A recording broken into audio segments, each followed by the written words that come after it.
I love 100% in games, not just finishing the main story, but seeing everything games have to offer. With over 200 games perfected on Steam, welcome to Road to Perfection, where I revisit the games I complete, the highs, the frustrations, and ultimately whether the game earned my time. If you enjoy discovering games worth your time, leave a like and consider subscribing. Thank you for watching, and let's get to it. While everyone's busy chasing the next big AAA game, let me show you one of my favorite hidden gems. En Garde scratches that perfect swashbuckling itch. And what's even more impressive is that it started as a student project by 8 students in France, who later founded their own studio, Fireplace Games. The result is a charming action game where every fight feels less like a duel and more like you're starring in your own Zorro film. Instead of button mashing, you're encouraged to kick enemies into objects, throw things, and use the environment to turn every fight into a spectacle. Getting 100% in this game was way more fun than I expected. En Garde has altogether 30 achievements to perfection. So this should have been easy, right? The rarest achievement has only been unlocked by 1.7% of players, and the average completion time is around 13 hours. But mine? This was a milestone for me, marking my 225th completion. Now enough stalling, and spoiler warning, I'll be talking about the story from here on. Although honestly, this game is more about the combat. Our story begins with waking up to discover her sword has been stolen. Naturally, there's only one reasonable response. Go get it back. The thief leaves behind a trail of painted clues, giving us our first achievement, interesting, for being just a little too curious. It doesn't take long before we finally meet the mysterious El Vigilante, who turns out to be our own brother. The stolen sword was really just an excuse to put us through a crash course in becoming a proper swashbuckler. Over the course of the level, the game introduces almost every mechanic you'll be using for the rest of the adventure. You learn to attack, parry, dodge, and quickly understand the difference between basic lackeys and tougher soldiers, who force you to think about breaking their guard bar instead of simply mashing attacks. Along the way, I also unlocked Can You Pet the Chicken? Because apparently every game is legally required to have an achievement for petting an animal. The combat arenas are where En Garde finally clicked for me. They aren't difficult because there are a lot of enemies. They are fun because they constantly tempt you to stop fencing and start improvising. You can kick enemies into walls, throw objects, push crates, or simply use the environment to get yourself out of a bad situation. The game never forces you to play this way. It just keeps putting toys in the room and quietly asks you to embrace the chaos. This also earned me my third achievement, Aspiring Swashbuckler, for completing the first challenge in an episode. Every episode has its own sets of challenges, secrets, and collectibles to discover. For now, I'm focusing on reaching the credits. We'll come back later and clean up everything needed for 100%. The level also introduces Panache, your special ability meter. It fills as you fight stylishly, rewarding aggressive play instead of passive defense, and lets you unleash powerful abilities like Sword Strike, which instantly shatters an enemy's guard. After putting everything we've learned to the test against El Vigilante, who is definitely not our brother, and a few of the Duke's lackeys, we complete the first episode and unlock El Vigilante's trials. The next episode begins with Adalia locked away in prison, where we finally meet the Count Duke himself. Thankfully, staying in prison lasts about as long as you'd expect, and before long we are fighting our way back out. This chapter starts expanding the combat in all the right ways. First, we are introduced to flammable objects, turning the environment into an even bigger weapon. Then come the Grenadiers, who immediately become public enemy number 1. Leave them alone for even a few seconds and they'll happily turn the entire battlefield into an explosion. A little later, the game introduces Captains, tougher enemies whose guard needs to be broken before you can deal any meaningful damage. While learning their patterns, I also unlocked Prison Handmaid for setting one of them on fire. The Count Duke himself is also the game's first real skill check. This fight throws everything together. Multiple enemy waves, environmental hazards, explosive objects, and a boss with his own attack patterns all happen at once. It doesn't feel unfair, it simply asks whether you have been paying attention. It's less of a boss fight and more of a final exam. After giving the Count Duke's priceless portraits to the public, we complete the episode and unlock preposterous portraits. The third chapter takes place under the cover of night and immediately introduces the elite soldier. Unlike everyone else, their guard meter slowly regenerates degenerates if you stop applying pressure, turning every duel into a rhythmic back and forth. It's almost like a dance, which is fitting considering this chapter revolves around Adalia's not so successful love life. Together with Zaida, we hatch a plan to steal the city keys from the Duke's mansion. Along the way, we unlock our final panache ability, Surprise Kick, and the levels continue expanding the sandbox with new environmental hazards. Chandeliers can be dropped on enemies, pepper bags leave them stunned, oil jars create new opportunities, and tall pedestals become another excuse to send someone flying. Of course, nothing ever goes according to plan. Zaida steals the keys for herself, leaving us to fight an entire garrison, while introducing my favorite enemy in the game, the duelist. They are fast, aggressive, and unlike everyone else, they don't fall for the same environmental tricks you've been relying on. They force you to actually master the fundamentals instead of improvising your way through every encounter. After chasing Zaida through the garden, we settle things in a one-on-one duel. It's a much more traditional boss fight, rewarding patience and timing over chaos, and completing it earns Midnight Mischief. The final episode takes us on a mysterious island where rumors say the Count Duke has hidden all the treasure he's stolen from the people. Before anything else, I have to say this game is absolutely gorgeous. The vibrant colors, Caribbean-inspired setting, and watercolor art style make every level feel like you're playing through an animated movie rather than a typical action game. While exploring the fortress, we rescue our brother, who reveals there's a conspiracy brewing within the Duke's own ranks. Before long, everyone is after the treasure. El Vigilante wants it for himself, Zaida has her own plans, and Adalia is the only one trying to return it to the people. Eventually, we reach the treasure vault and it's guarded by an entire army, and we use everything in our arsenal and emerge victorious. This is where En Garde completely won me over. Oh, you like money, don't you? Yeah, but money doesn't like me.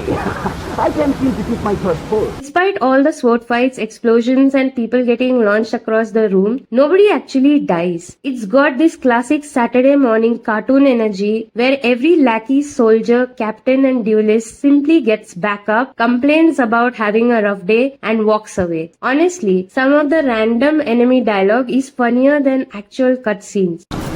I think I'll head back.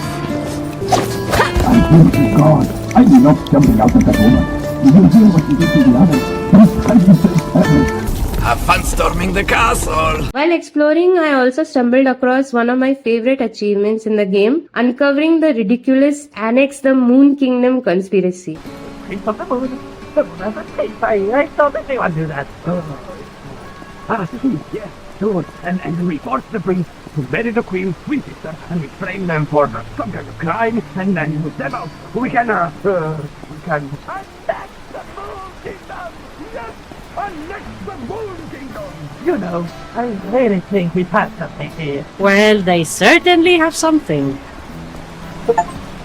Finally, we reach the last arena of the story mode, where both El Vigilante and Zaida are captured, and we go through everything the game has prepared us for. The final battle with the Count Duke and his army. The story ends exactly how En Garde should end. The Count Duke delivers one final over-the-top monologue, standing on top of a cannon, before Karma immediately catches up to him. The villains dust themselves off, El Vigilante takes pride in a job well done, Adalia finally gets a quiet moment with Zaida, and completing the final episode unlocks Mystery Island. With the story complete, it was time for the cleanup. Stage 2 is all about revisiting every episode to collect every point of interest, uncover every hidden area, and complete each level in under 30 minutes. Thankfully, En Garde's levels are compact enough that I never really needed a guide. Once you know the layout, it becomes more about routing and getting better at the combat than memorizing collectibles. Episode 1 rewarded me with Barrio Busybody for every point of interest of this episode. First try for defeating a boss without dying, and Trial Skipper for finishing the episode in under 30 minutes. From episode 2, the game also introduces secret areas. These are some of my favorite collectibles because they aren't just hidden rooms, they are little jokes and bits of world building that make the world feel much more alive. For discovering the first secret, we unlock Not So Secret achievement. Collecting every every point of interest in episode 2 unlocked Seditious Scoop, while beating the episode within 30 minutes earned Fire Emergency. Episode 3 followed the same structure. Along the way, I also unlocked Profound Humility for sitting through the Count Duke's painfully awkward speech rehearsal before earning Midnight Meddler for all points of interest found and speed dating for completing this episode in under 30 minutes. Finally, episode 4 wrapped up the remaining secret areas. The episode ends with rewarding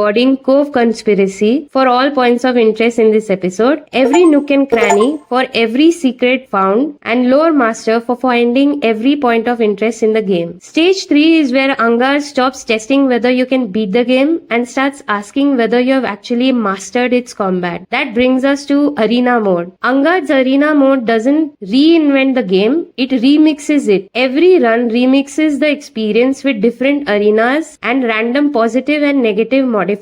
One run might make your panache charge faster, while the next has enemies exploding on defeat or surviving longer than usual. You never have to relearn the combat, you just have to adapt. It keeps the same mechanics fresh without ever feeling unfair, and I genuinely found myself playing just one more run. Completing the first arena unlocked Twisted Tales before increasing both the number of arenas and the challenges, asking you to survive longer with every run. I also unlocked Curtain Tale for watching the end credit and missed episode 4's speed run by 7 minutes.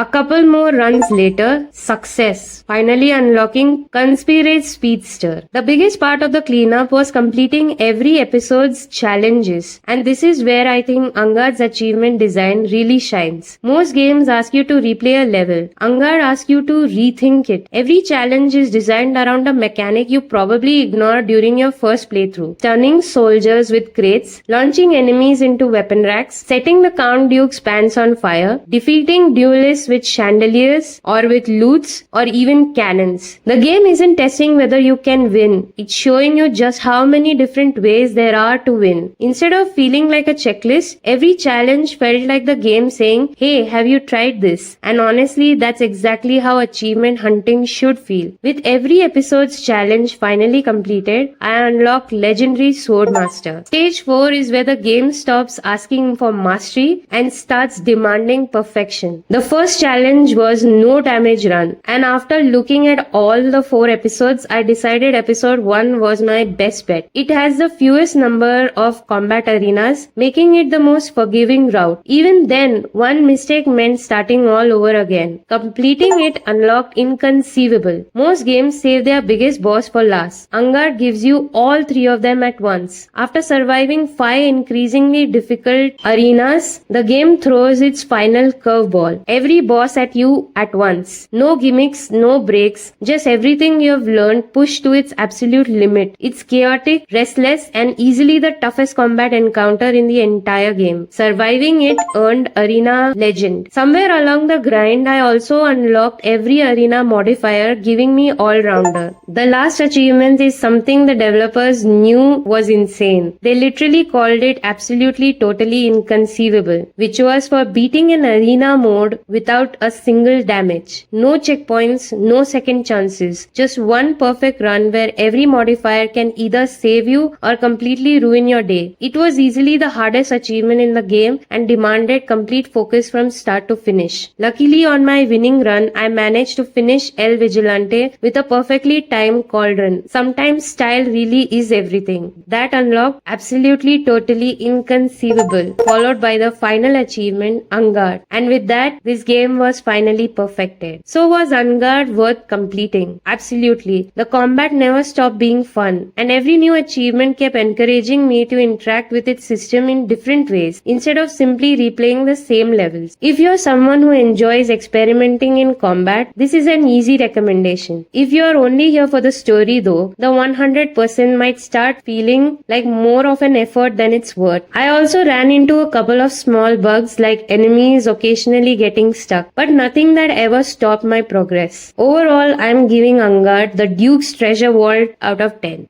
If you enjoyed this journey to perfection, I'd really appreciate a like and subscribe. It helps the channel